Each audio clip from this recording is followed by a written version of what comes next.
નમસ્કાર, આપ જોઈ રહ્યા છો નેશન પ્લસ ન્યૂઝ. હું છું આપની સાથે હેતલ ભગત.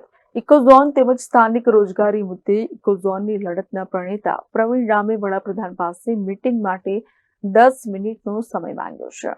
આવનારે 3 માર્ચના રોજ વડાપ્રધાન સાસણની મુલાકાતે આવી રહ્યા છે. ત્યારે ઇકોઝોન તેમજ સ્થાનિક રોજગારી મુદ્દે ઇકોઝોનની લડતના પ્રણેતા પ્રવીણ રામે વડાપ્રધાન પાસે 10 મિનિટનો સમય માંગ્યો છે. ત્યારે વડાપ્રધાન નરેન્દ્ર મોદી, વન મંત્રી મુળુભાઈ બેરા અને જિલ્લાના જવાબદાર તંત્રને લેટર મોકલી પ્રવીણ રામે 3 માર્ચના રોજ મીટિંગ માટે સમય માંગ્યો છે.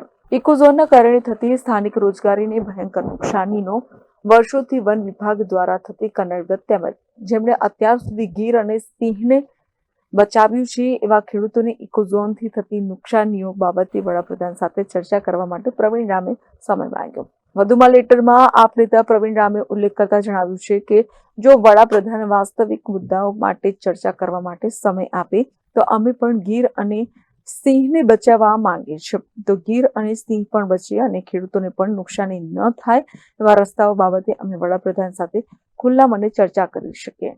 આવનારી 3 માર્ચના રોજ દેશના વડાપ્રધાન શ્રી સાસણ ખાતે મુલાકાતે આવી રહ્યા છે. ત્યારે મને સાંભળવા મળ્યું છે કે દેશના વડાપ્રધાન શ્રી સ્થાનિક રોજગારી મુદ્દે ચર્ચા કરવા માગે છે.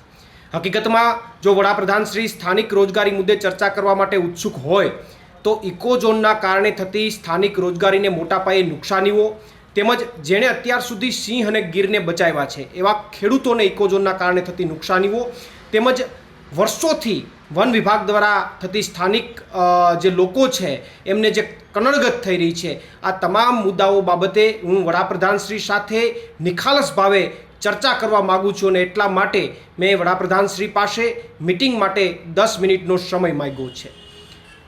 જો વડાપ્રધાનશ્રી દ્વારા સમય આપવામાં આવે તો અમે અને ગીરના લોકો પણ સિંહ અને ગીરને બચાવવા માગીએ છીએ. તો સિંહ અને ગીર કઈ રીતે બચે અને સાથે સાથે ખેડૂતોને ગીરના સ્થાનિક લોકોને પણ નુકસાની ન થાય એમના વચ્ચેના રસ્તાઓ મુદ્દે પણ વડાપ્રધાનશ્રી સાથે નિખાલસ ભાવે ચર્ચાઓ થઈ શકે.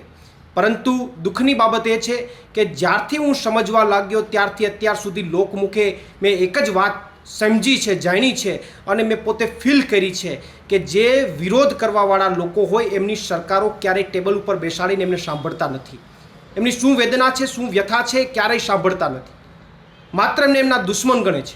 છતાં પણ એક અંદરના વિશ્વાસ સાથે વડાપ્રધાનશ્રી અમને 10 મિનિટનો સમય ફાળવશે એવા વિશ્વાસ સાથે મેં સમય માંગ્યો છે. પ્રવીણ રામ, પ્રદેશ ફ્રન્ટલ અધ્યક્ષ, Aam Aadmi Party. Mahesh Todiya, Nation Plus News, Gir Somnath. સમાચારોના સતત અપડેટ મેળવવા માટે અમારી નેશન પ્લસ ન્યૂઝની યુટ્યુબ ચેનલને સબસ્ક્રાઇબ કરો, બેલ આઇકન દબાવો અને જોડાયેલા રહો ફેસબુક, ઇન્સ્ટાગ્રામ અને ટ્વિટર પર.